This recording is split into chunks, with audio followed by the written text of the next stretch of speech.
Saludamos a la gente que está en sintonía de la señal de RCR a través de nuestro portal web www.rcr750.com, www.rcr750.com. Gracias también especialmente a la gente que nos ve en diferido, que está pendiente todo el tiempo buscando nuestros programas en diferido a través del canal de YouTube de la estación, que es Radio Caracas Radio o RCR750, así nos puedes buscar en YouTube. Bien, todavía hay gente, por cierto, antes de comenzar, que está preguntando por programas del lunes y del martes. El lunes y el martes, señores, no hubo programa en vivo porque estábamos de carnaval, aunque si mi memoria no falla, estos son los carnavales menos carnavales que yo he visto en mucho tiempo. No vi a un solo niño disfrazado en la calle. Eh, no vi. Incluso, bueno, en épocas o en años en los que Venezuela estaba muy mal, como no ha dejado de estar desde hace mucho tiempo, uno veía a los niños, pues eventualmente había alguno que se entusiasmaba y lo disfrazaban, típico, ¿no? Que si del zorro, que si de Superman, del hombre araña, que se ha puesto de moda en los últimos años con todo esto de los Vengadores y Marvel, ¿no? Pero aquí ni el zorro, ni Bernardo, ni el llanero solitario, nada. Aquí no, yo no vi disfraces por ninguna parte. De hecho, ni bombitas de agua vi, no vi nada. Bueno, tampoco es que yo andase haciendo reportajes de carnaval, pero realmente los carnavales menos carnavales en muchos años. Fíjense, hoy nuevamente pues Daniel continúa en su viaje y ha tenido problemas para acompañarnos. Espero que mañana, bueno, sí pueda estar con nosotros, pero es que se ha tenido que estar desplazando y le ha chocado la agenda con la realización del programa. Entonces ha sido complicado para él estar con nosotros acá. Pero hoy, cuando se cumplen ya se ha cumplido, de hecho, la primera semana del bombardeo y de la invasión de Rusia a Ucrania, pues hay que seguir sacando cuentas de por dónde andan las cosas. Y una semana después, hoy nos hemos enterado de que ya en la segunda ronda de negociaciones entre Ucrania y Rusia se ha acordado un cese temporal al fuego. Se ha creado, de hecho, un corredor humanitario, bueno, donde se supone que comienzan ya lamentablemente es el correlato de la guerra, a salir los cadáveres, comienza ya a circular la ayuda humanitaria en términos de alimentos, de vestidos, de medicamentos, para los grandes afectados de la guerra, que no son ni Zelensky ni Putin, sino la gente que vive en Ucrania. Esos son los grandes afectados de la guerra. En una guerra que, por cierto, todavía no ha traspasado el muro, es decir, que no se ha trasladado de Ucrania hacia Rusia, sino que sigue estando contenida fundamentalmente en ciudades ucranianas. Entonces, esa gente, pues, ya con este temporal cese al fuego, comienza de alguna manera a ser atendida a través de corredores humanitarios. Eso es lo que se ha acordado ya en la segunda reunión entre los representantes de Putin y los representantes de Zelensky, reunión que por cierto entiendo que se realizó en Bielorrusia, que es territorio no neutral. Bielorrusia ha tomado partido por Rusia desde hace rato. Y bueno, ¿cómo no hacerlo cuando el presidente de Bielorrusia, y lo de presidente es más un decir que otra cosa, que es Alexander Lukashenko, es una expresión más del autoritarismo de Europa del Este? Lukashenko se le conoce por ser algo así como el último gran dictador de Europa. Después de que, pues, en Europa del Este, sobre todo, se asentó la cuna de grandes dictadores durante la época de la influencia soviética, pues ahora Alexander Lukashenko, creo que desde el año 90, no recuerdo muy bien en este momento, pero mis cuentas en algún momento daban que Lukashenko tenía 30 años en el mando o estaba por cumplirlos, pues se ha convertido en ese gran último dictador de Europa. En ese sentido, pues no es territorio neutral Bielorrusia, pero en Bielorrusia es donde se han realizado estas reuniones, la segunda ronda de negociaciones entre los ucranianos y los rusos. Y lo que se sabe, bueno, particularidades, cosas interesantes. Por ejemplo, mientras los rusos, los negociadores rusos, estaban allí esperando a los ucranianos, a los que les costó un poco llegar, con traje formal, de traje y corbata, los ucranianos, o se dice que parte de la delegación, llegaron con el traje militar caqui. con el que, por cierto, ustedes han visto también al presidente Zelensky, ¿no? Y no quiero caer aquí nuevamente en el tema de si Zelensky es el bueno o es el malo, porque eso yo creo que está, de eso hay demasiado en las redes, sino que, bueno, desde el punto de vista de la imagen eso impacta mucho, bien sea deliberado o bien no sea deliberado, es decir, bien sea que los ucranianos, que no lo creo, pues los diplomáticos no están en el frente de guerra y yo no creo que Zelensky tampoco esté en el frente de guerra, más allá de que ha hecho importantes apariciones de cara a la opinión pública con el uniforme militar. Pero sea intencionado o no, y yo creo que es intencionado, allí se marca un gesto comunicacional importante, ¿no? Que mientras tienes a unos rusos fríos como una panela de hielo, pues como típicamente uno mira a Putin y eso es en lo que piensa, un tipo absolutamente gélido, que casi que no mueve, casi que ni pestañea, pues es como un robot. Te consigues a la contraparte ucraniana con los uniformes de campaña, como si estamos combatiendo en el frente y vamos a parar un poquito de darle esta ametralladora y de lanzar granadas y me voy a conversar con los representantes de Putin. Entonces, ese es el contexto en el que se ha dado esta situación. Reuniones en un territorio que no creo que sea neutral, que es Bielorrusia, y además donde los ucranianos han llegado en traje de campaña, mientras los rusos fueron los que tuvieron que esperar, de hecho eso es lo que se ha conocido, que tuvieron que esperar en traje y corbata. ¿Qué se ha acordado en esa segunda ronda de negociaciones? Fundamentalmente lo que les acabo de decir. Se llegó al acuerdo de que temporalmente se va a crear el corredor humanitario y pues hay un cese al fuego temporal, porque en la guerra, hasta en la guerra, aunque ustedes no lo crean, hay pacto de caballeros. Hasta en la guerra, donde siempre hay, generalmente para la gente, un bueno y un malo, hay este tipo de situaciones. Fíjense qué dicen los ucranianos en voz de un funcionario de apellido Podolyak. No obtuvimos los resultados que esperamos y el diálogo continuará en una tercera ronda de conversaciones. En el caso de Rusia, de hecho, ha ocurrido una acusación muy grave. Rusia en las últimas horas, y ya, bueno, de eso les voy a comentar más adelante, cuáles han sido los avances de la tropa. En Rusia se está diciendo que Ucrania está en pleno desarrollo de un programa de creación de armas nucleares, de que con el amparo de los Estados Unidos, Ucrania está desarrollando armas nucleares y por ende con esta línea argumentativa Putin está diciendo, pues es que hice lo correcto, no me he equivocado, no me he extralimitado. Ustedes me amenazaron y yo estoy reaccionando a la amenaza. Ustedes están desarrollando un programa nuclear y sobre esto pues yo tenía que tomar cartas en el asunto. Esta ha sido la declaración creo que de Cancillería rusa de las últimas horas, ha sido lo más fuerte que se ha dicho. Y sobre eso pues también el ministro de Exteriores, el canciller ucraniano, que tiene apellido Boloka, creo que es el apellido del señor, ha dicho que, o Kulova es el apellido del señor, ha dicho que Putin está alucinando y que en el Kremlin están alucinando, que ellos obviamente no están desarrollando ningún programa nuclear, que esto es una exageración temeraria y que ellos no tienen ningún acuerdo con los Estados Unidos para estar en ningún tipo de iniciativas de este estilo, ¿no? Entonces, esas son las acusaciones que se han dado y en la segunda ronda de negociaciones, como les decía, no, salvo el corredor humanitario, el cese al fuego, no ha ocurrido ningún avance sustantivo dentro del panorama de negociaciones. ¿Por qué ratifico esto de negociaciones? Bueno, porque aunque esto ha sido literalmente una guerra a muerte, como son todas las guerras, y que ha sido inmisericordia en algunos casos, pues con lo que se ha denunciado, yo leí un reporte en estos días del bombardeo a los centros educativos, creo que se los comenté ayer, y eso se ve muy mal, y se hablaba pues en ese momento de 10 niños o más, más de una decena de niños que habían perecido en los ataques.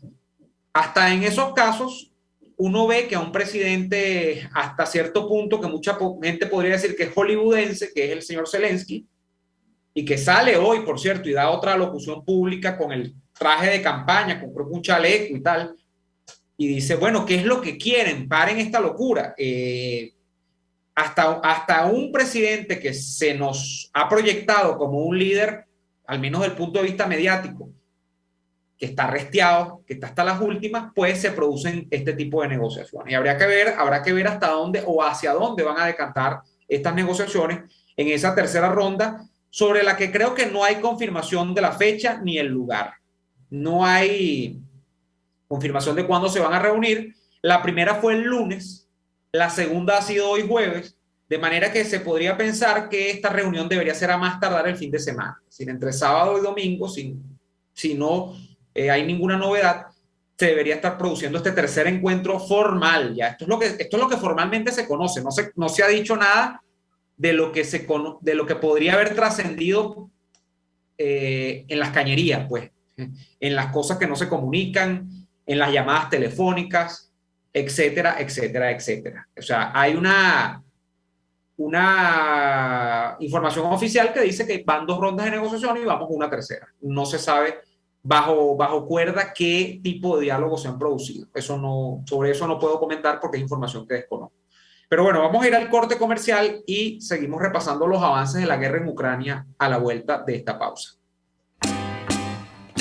Usted escucha Y Así Nos Va, con Daniel Lara y Neomar Hernández, solo por RCR 750 AM. Puedes seguirnos en nuestras redes sociales, en Twitter, @RCR750, la radio que se ve. En El Sapore de la Nonna también consigues cortes de carne para los paladares más exigentes, como el delicioso steak pimienta, un lomito con salsa de crema picante, o el famoso cartocho de lomito, que viene preparado con queso gratinado, tocineta y champiñones. Acompáñalos con cualquiera de las increíbles pastas o papas al vapor y la sensacional ensalada César de Il Sapore de la Nonna. Visítalos en la avenida Victoria, diagonal a la bomba de gasolina Guayana. Il Sapore de la Nonna, el sabor de Italia en Caracas. Un espacio que analiza y debate la coyuntura política, económica y social de nuestro país. Acompañe cada mañana a la periodista María Alejandra Trujillo en Palabras más, palabras más, palabras menos. Palabras más, palabras menos. Informes, entrevistas, análisis y discusiones sobre los temas de actualidad. Es lo que más te puedo dar, es lo de siempre. Palabras más, palabras menos. De lunes a viernes, de 7 a 8 de la mañana, por RCR 750 AM. Palabras más, palabras más, palabras menos.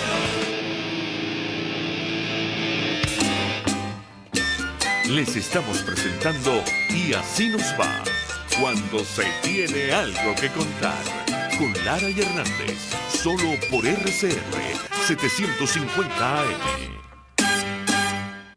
Pues la guerra, la mitad es combatir en el frente de batalla, dirían, de acuerdo al lenguaje de la Primera Guerra Mundial, en las trincheras, ¿no? Que fue una guerra de trincheras, la Primera Guerra Mundial. Eso es una parte. Yo diría que esa es la mitad, y la otra mitad es combatir en la opinión pública. Por eso siempre está el tema de la guerra en la opinión pública y cómo se proyectan los avances. El ejemplo perfecto de esto es el caso del día de ayer.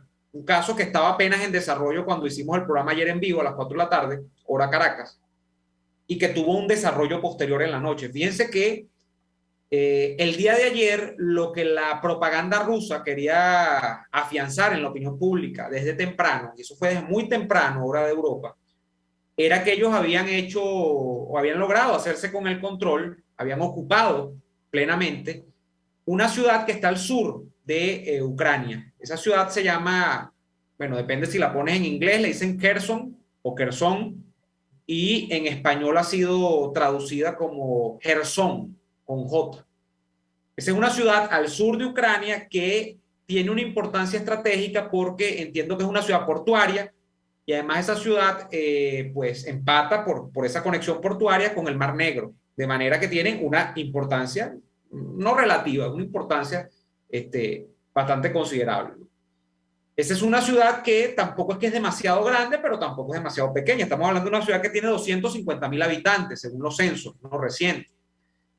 Y esa es una ciudad que quedó prácticamente en desbandada después de la ofensiva rusa, que en efecto la había. Había un asedio ruso sobre esa ciudad el día de ayer. Rusia desde muy temprano dijo, acabamos con Jersón, o sea, acabamos no, o sea, depusimos a las autoridades, hemos ocupado Jersón. Jersón estuvo dando resistencia hasta ayer, horas de la casi madrugada, horas de la noche, altas horas de la noche, hora de América. De manera que el picar adelante que había tenido la comunicación rusa sobre el tema de Gerson, pues era el ejemplo perfecto de ganar la batalla o ganar la guerra, mejor dicho, en el campo de la opinión pública. Al final, ¿qué ocurrió con Gerson? Sí, es la primera, de hecho, ciudad, yo no sé si la primera ciudad entendida como tal o la primera gran ciudad, la primera ciudad importante de Ucrania que ha caído en manos de los rusos. Sabemos que el asedio a Kiev ha tenido como idas y venidas. En estos momentos, además, por el alto al fuego temporal, no debería haber embestidas en Kiev, pero Kiev ha estado como con picos de ataque y bueno, ha tenido momentos de repliegue también o de stand-by de las tropas rusas, pero en Gerson fueron hasta el fondo y de hecho hay, ustedes se meten en internet, colocan por ejemplo, en el buscador de Twitter o en Google, ponen Gerson y hay imágenes de cámaras de seguridad donde efectivamente se ven los tanques rusos, se ve la infantería rusa a pie sobre lo que podríamos decir es como el típico centro de toda ciudad, ¿no? Donde está, yo no sé qué edificio de gobierno es, pero es un edificio gubernamental. Allí creo, no sé si es la alcaldía, porque ya cuando ellos toman, que en efecto pasa ayer noche, cuando las tropas rusas toman la alcaldía de Gerson, bueno, el propio alcalde de Gerson da unas declaraciones. El tipo no lo mataron ni nada, el tipo da unas declaraciones y dice, sí, Gerson cayó. La ocupación rusa es un hecho. Han tomado el edificio municipal, el edificio creo que es de la alcaldía o el consejo municipal, me perdonan la inexactitud, pero bueno, además no sé cuál es el ordenamiento administrativo que tienen en la ciudad. Sé que declaró fue el alcalde y dicen pues ha sido ocupado el edificio y no hay más que hacer, no hay, la resistencia fue hasta ahorita, prácticamente dijo, y hay resistencia, hay focos de resistencia, pero ya es prácticamente imposible porque el centro de la ciudad ha sido ocupado por la tropa rusa. Entonces, es el típico caso de picar adelante. Y es un típico caso donde además el rol de Russian Today, de RT, ha sido estelar. El rol de las granjas de bots dentro de... ¿Qué son los bots? Cuentas fantasmas en redes sociales, fundamentalmente Twitter, que es el medio que mueve, digamos que el mayor torrente de inmediatez dentro de las informaciones políticas, porque es demasiado instantáneo, o sea, no se le equipara a un blog, no se le equipara a un portal de internet, no se le equipara a Facebook, no se le equipara a Instagram. O sea, digamos que el medio rey de la inmediatez es Twitter. Pues esas camadas de cuentas fantasmas articuladas desde Rusia, pues han creado ahí un espacio digital formidable para el fake news y para todo lo que yo además les comentaba ayer. Entonces, en medio de esa gran articulación, el caso de esta ciudad era paradigmático o es paradigmático para describir el tema de cómo otra vez y de nuevo lo primero que muere en la guerra es la verdad. Y entonces hay una guerra en la opinión pública más que la guerra también existente o más allá de la guerra existente dentro del frente de batalla. Entonces, esa es la ciudad, el estatus de la guerra es la primera, cae ayer noche, cae la primera ciudad importante o la primera ciudad entendida como tal de Ucrania en manos de los rusos, y frente a eso hay una declaración ya hoy, creo que temprano, hora de Europa, de Vladimir Putin. Vladimir Putin ha dicho cosas como las siguientes: la operación especial, porque él no dice que él declaró la guerra, ni que fuera pendejo, ¿no? ni dice que declaró una invasión, ni nada. Dice, la operación especial militar avanza en estricta correspondencia con el cronograma, según los planes. Todas las misiones planteadas se han cumplido exitosamente. Esto lo ha dicho en el Consejo de Seguridad ruso, según imágenes difundidas por la televisión rusa, además. Bueno, Putin ha terminado de verificar o de ratificar el hecho de que se ha habilitado el corredor humanitario en todas las zonas de enfrentamiento. Y esto nos lleva al tema humanitario, nos lleva a quién sufre la guerra, al tema de la gente, ¿no? Las cifras son espantosas. O sea, si usted se pone a revisar en estos momentos el correlato de la guerra, que no es el correlato, para mí es la médula de la guerra, que es la gente, es horrible. Las cifras, por ejemplo, para que ustedes tengan una idea de Ucrania, que es un país cuyas dimensiones son superiores, o sea, su superficie es superior a la de Venezuela, entiendo, cuando se mide el número de metros cuadrados, etcétera, de kilómetros cuadrados en este caso. Un país que poblacionalmente, pues el dato no lo tengo a mano, pero lo puedo buscar en el corte, lo podemos ir buscando. estamos hablando de que para esta altura ya se dice que hay más de 1 millón de refugiados, es decir, de que más de 1 millón de personas han sido desplazadas por la guerra en Ucrania. La estimación de la ONU, o sea, si a usted 1 millón de personas le parece un gentío, la estimación de la ONU es que de Ucrania van a salir, producto del conflicto, van a terminar saliendo 10 millones de ucranianos. 10 millones. Esto tiene una segunda lectura, porque usted dice, si 1 millón es un gentío, 10 millones es muchísima gente. Ahora, ¿a dónde se ve esa gente? Y aquí es donde empiezan los problemas. Se dice que el principal país receptor ahorita de los migrantes ucranianos es Polonia, que ha tenido una política de puertas abiertas en las últimas horas, pues extraordinaria. El gobierno polaco está muy bien evaluado por lo que está haciendo, tanto en términos de colaboración, de asistencia humanitaria, como de la propia conducta que ha fijado con respecto al respaldo del gobierno ucraniano. Eso está allí, en el panorama. Entonces se dice Polonia el principal país, o uno de los principales. Pero estamos hablando de que las Naciones Unidas dicen, bueno, para que ustedes vayan echando lápiz y papel, de los 10 millones, 4 millones se van a quedar por allí cerca. Los otros, pues, lógicamente irán a repartirse en Europa. Y aquí es donde viene un gran problema. Porque si esta es una guerra que se extiende por demasiado tiempo, o si resulta lo suficientemente cruel y letal para destruir demasiadas ciudades ucranianas y que, bueno, luego tenga que operar un gran proceso de reconstrucción, bajo un entendido de cosas que aún no sabemos cuál es, pero que solo tiene probablemente 2 grandes escenarios. ¿Cuáles son los 2 grandes escenarios posguerra de Ucrania? Que, bueno, sobrevive el gobierno de Zelensky. Yo digo que ese es el escenario menos probable. Yo no creo que Zelensky vaya a sobrevivir. No digo existencialmente o personalmente, su gobierno. ¿Qué creo yo? Que Zelensky eventualmente va a llegar a un punto de asedio en el que va a tener que negociar con Putin la entrega del gobierno. Eso es lo que va a ocurrir. Y soy demasiado pájaro de mal agüero, pero y esto me da dolor decirlo, pero es lo que yo veo. O sea, yo no veo como luego de una embestida real a Kiev, una embestida donde Putin diga, mira, voy con todos los hierros porque no he logrado avanzar en las mesas de negociación, porque no he logrado torcerle el brazo a los aliados de Zelensky, porque no he logrado que el propio Zelensky dé su brazo a torcer con el tema de la OTAN y con el tema de su acercamiento cada vez más próximo a Occidente, pues me voy a fondo, pues me voy con la guerra a fondo y arraso Kiev. Pero yo no veo, o sea, el escenario más probable, decía, había 2 grandes escenarios, pero el escenario más probable es Zelensky saliendo del gobierno, o el gobierno de Zelensky terminando, y probablemente Putin instalando un gobierno títere en Ucrania. Eso es lo que más probablemente va a ocurrir. ¿Cómo se instala un gobierno títere? Bueno, una vez más, porque no quiero que vengan aquí la gente a criticar de gratis, ¿no? No soy especialista en el tema ucraniano, pero sí sé de política un poco. Y además tenemos la tradición venezolana de cómo se resuelven las cosas militares. Bueno, la apuesta de Putin es muy sencilla. La apuesta de Putin es derrocar a Zelensky a través de un golpe militar interno que se dé en las Fuerzas Armadas ucranianas, el ejército fundamentalmente ucraniano, y que de ese ejército salga, yo no sé si un general o puede ser un civil apuntalado por el ejército, que diga, yo soy el presidente interino, no a lo Guaidó, a lo de verdad, y bueno, ese presidente interino sea fiel a los intereses, o por lo menos no sea tan contrario, tan en las antípodas con los intereses de Putin. ¿Qué es lo que nosotros podemos resumir con esto? Un gobierno títere.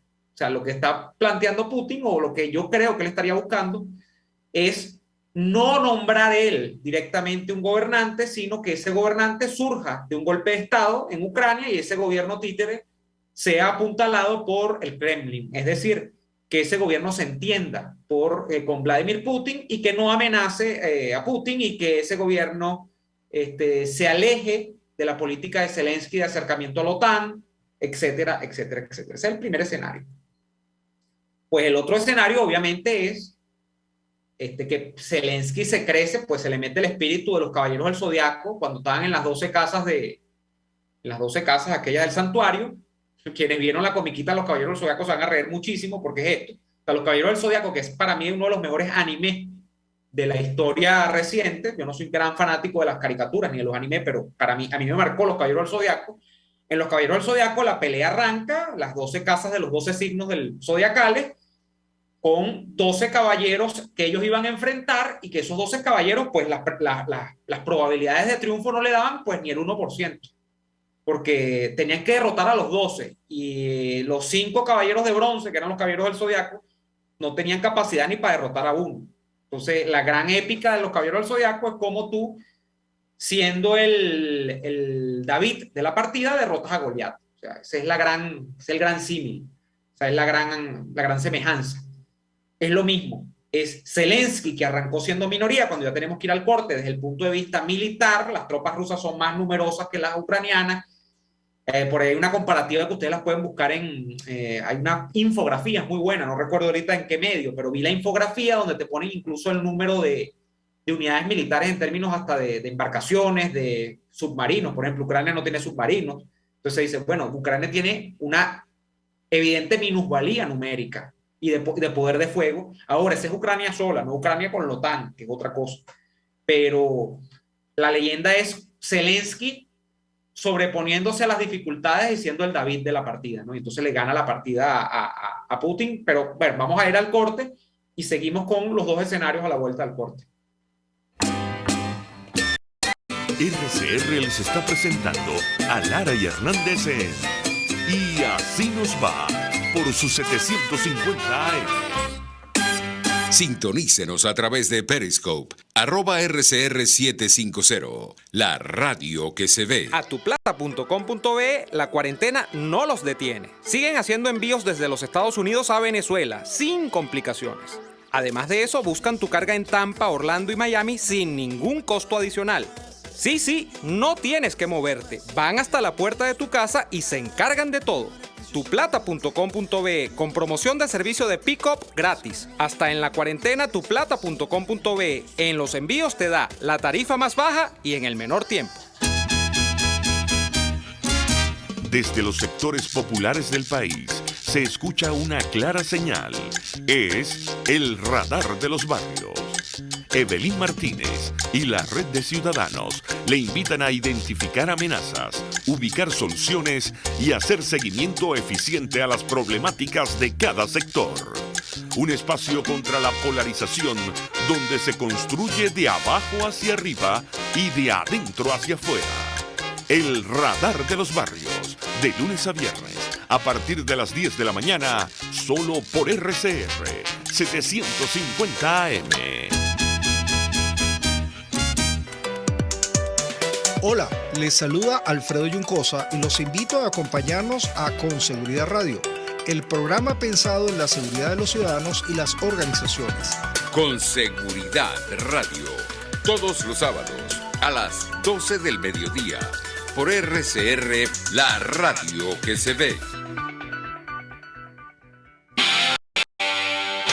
RCR 750 AM. Porque lo bueno une.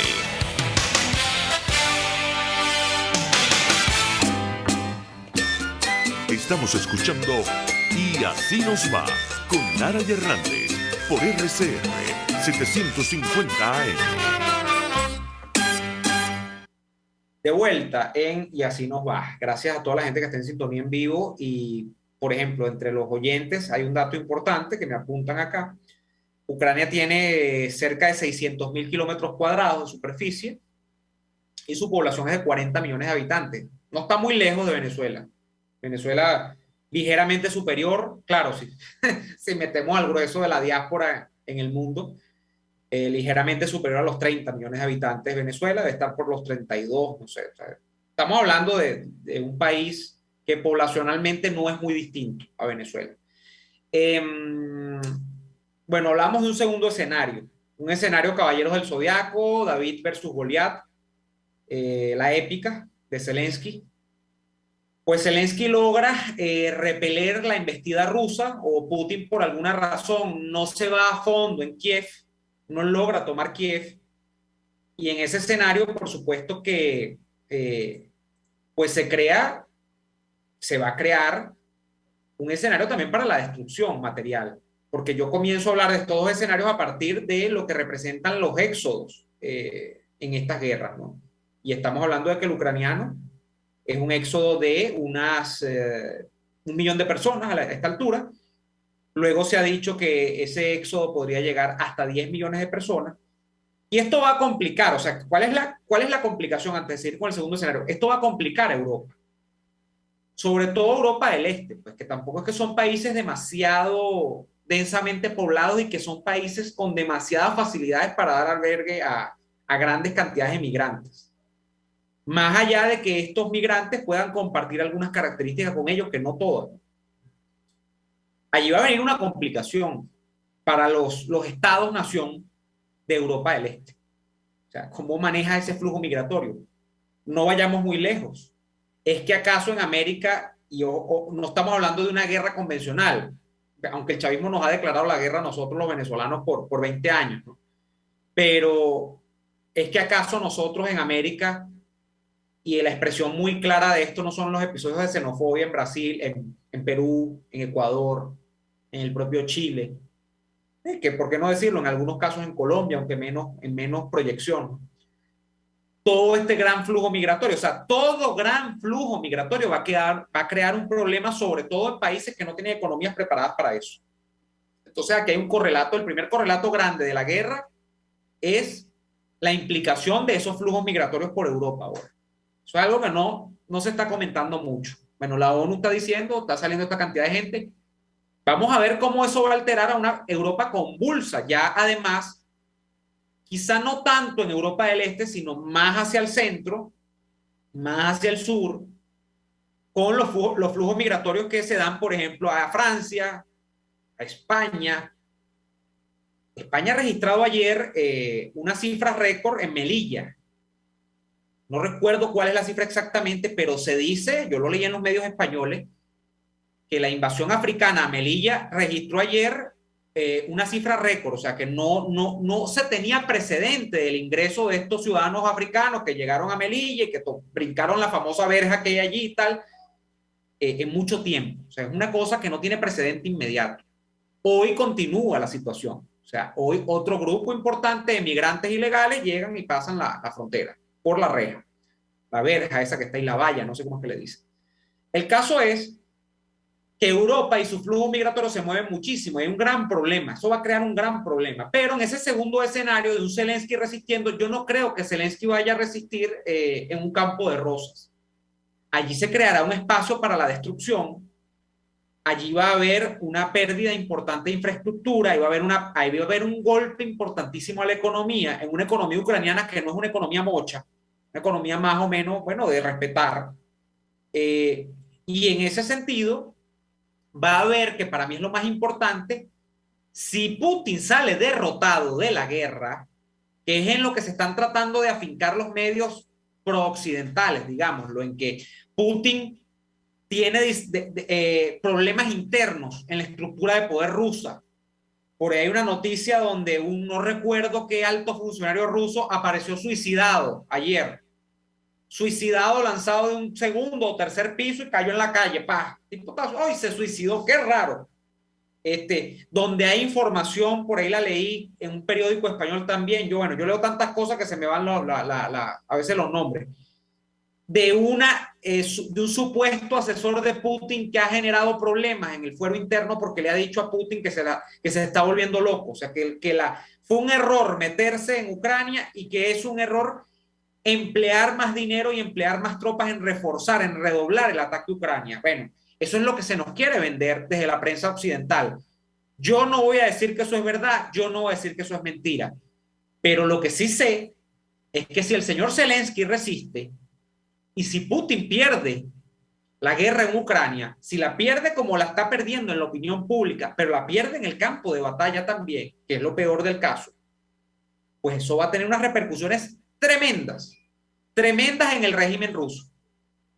Porque el liderazgo de Putin, que es algo así como el hombre glacial, que es un tipo que no tiene venas, que no tiene carne, que no tiene sangre en esas venas, sino que es una especie de robot, que es un tipo inapelable, pues cómo va a quedar después de que se embarca en esta aventura y le sale mal la aventura. Ojo, yo no quiero pecar de optimista, porque no lo soy.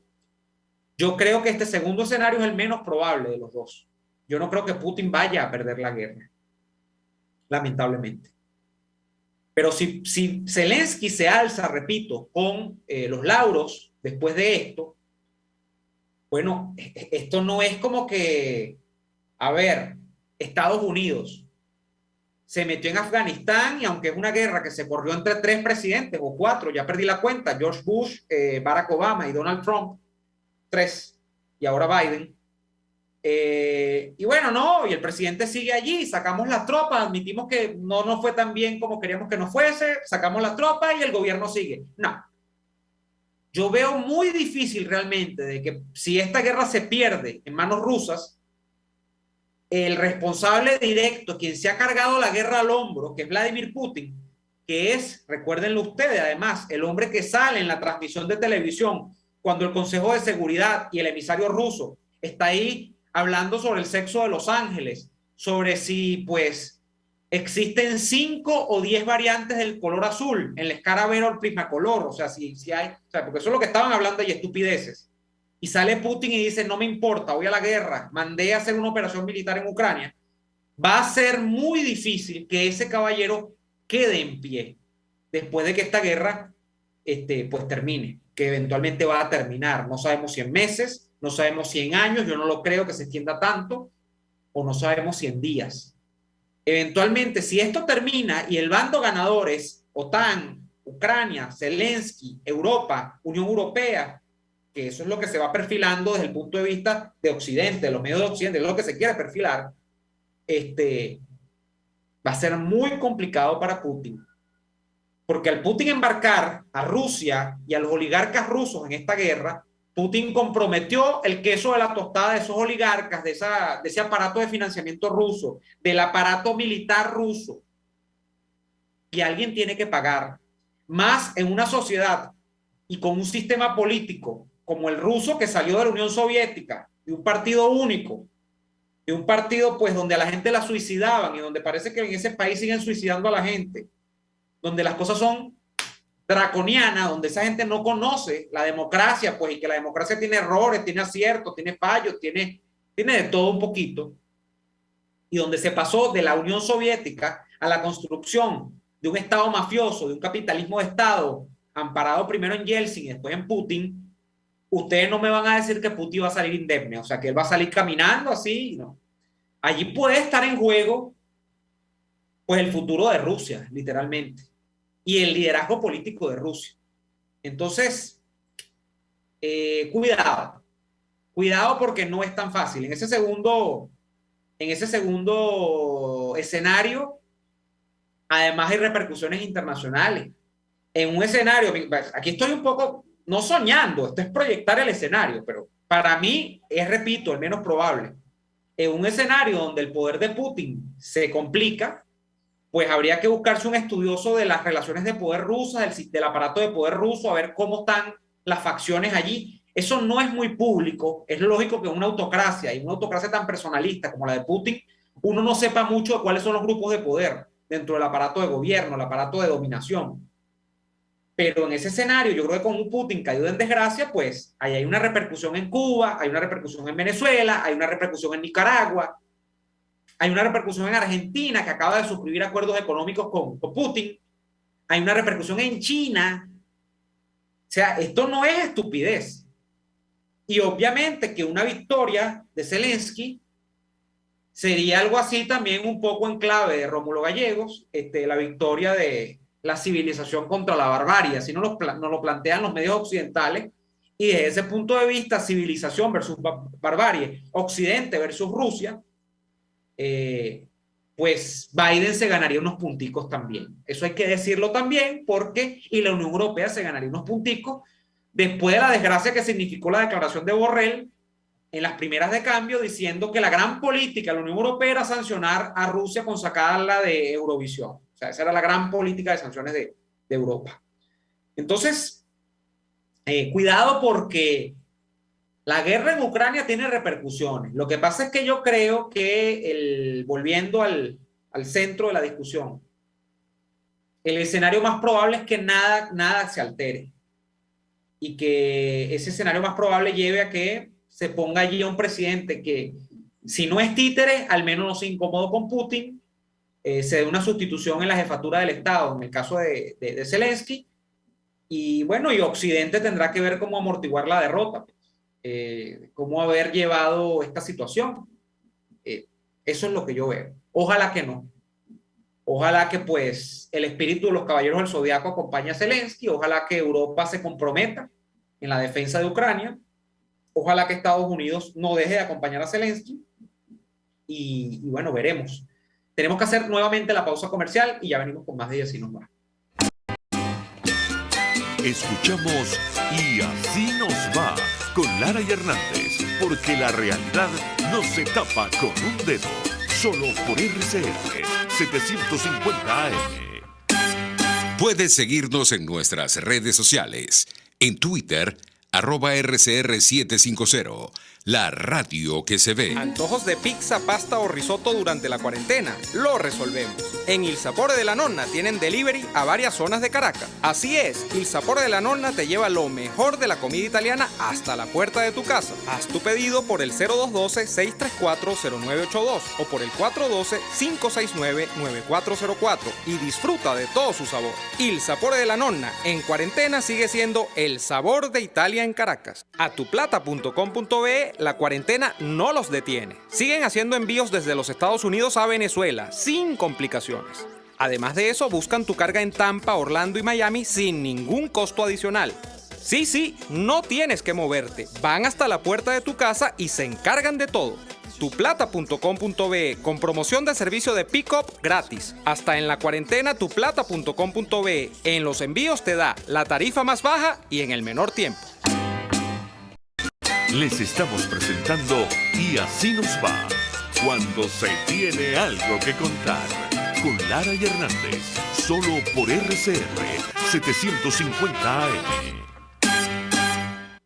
Bien, de vuelta en Y Así Nos Va. Fíjense, voy a leer algunos comentarios acá, gracias a toda la gente que escribe.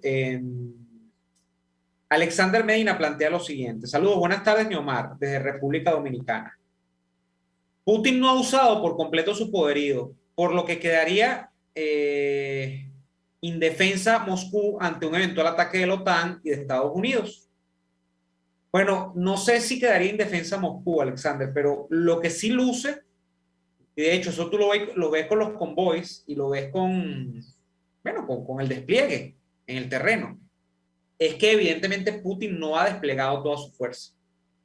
Él hoy ha hecho ha dicho una palabra muy importante, cronograma. Eso se supone que Putin ha planificado la guerra.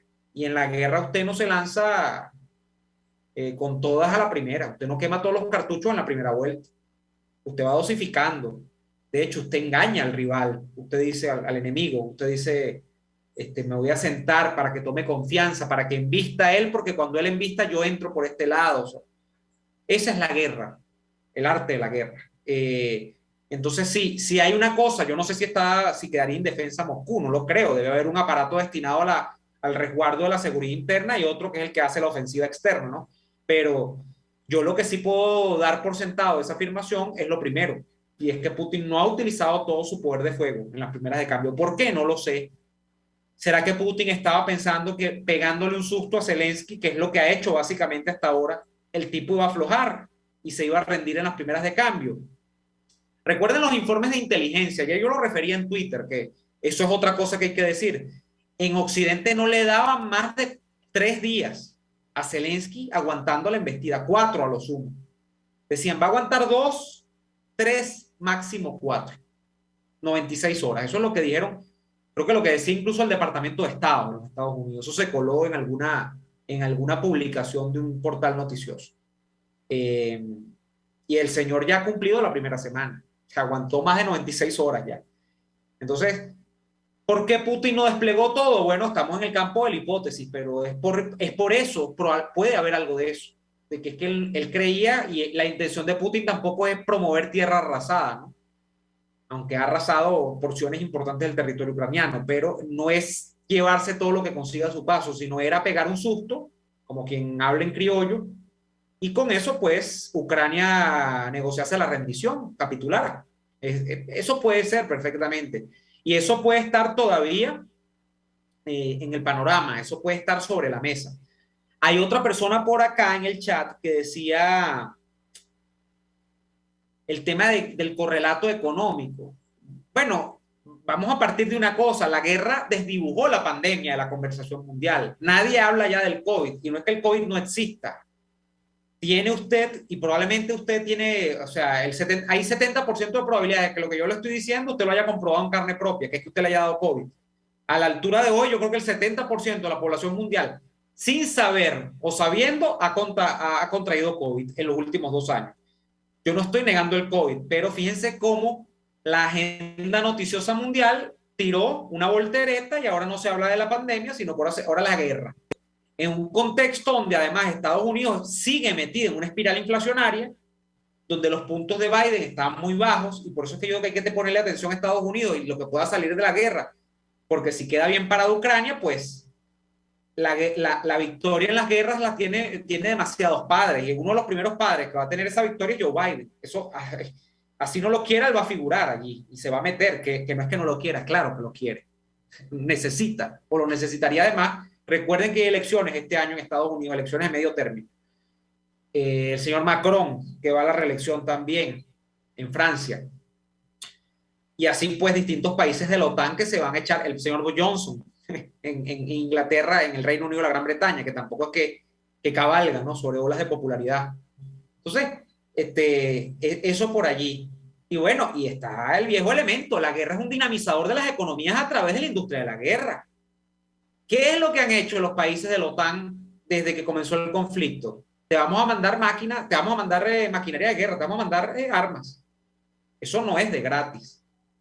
Lamentablemente las películas que hablan de los famosos perros de la guerra y de la industria armamentística, pues sí, está inscrita hasta cierto punto dentro del campo de la ficción. Nicolas Cage, por ejemplo, señor de la guerra. Tipo que vivía de las guerras en África, tal, y de guerra civil, y se mete aquí, pasa de un país para otro. Pero miren, amigos míos, eso no es tan mentira. O sea, la industria de matar gente en una guerra es una industria. Precisamente ahí viene el nombre. Y a veces la guerra ha sido utilizada como un mecanismo para dinamizar economías que están estancadas o que están francamente mal. No estoy hipotetizando, pero hay un correlato, eso está demostrado, entre el proceso de suministrar armas y de cómo las empresas que fabrican armas, y todo el tema logístico y todo el tema del armamento, eso genera réditos económicos. Eso no es mentira. Entonces, bueno, por allí también usted puede tener una segunda o tercera percepción del asunto. En todo caso, se nos ha acabado el tiempo por el día de hoy y tenemos que despedirnos, lamentablemente. Muchísimas gracias a la gente que ha estado en sintonía hasta ahorita, gracias a la gente que nos ven diferido. Mañana viernes, esperemos que la dinámica habitual de este programa con Daniel Lara Farías haya sido restituida o sea restituida, porque estoy hablando como si ya fue mañana, ¿no? Mañana es mañana y hoy es hoy. Estoy hablando del futuro de adelante para atrás. Muchísimas gracias a todos, nos vemos mañana. Hasta entonces. Por hoy termina Y Así Nos Va. Síganos en Twitter en @YASÍNOSVA, @DeLaraF y @NeoAdolfo. RCR 750 AM.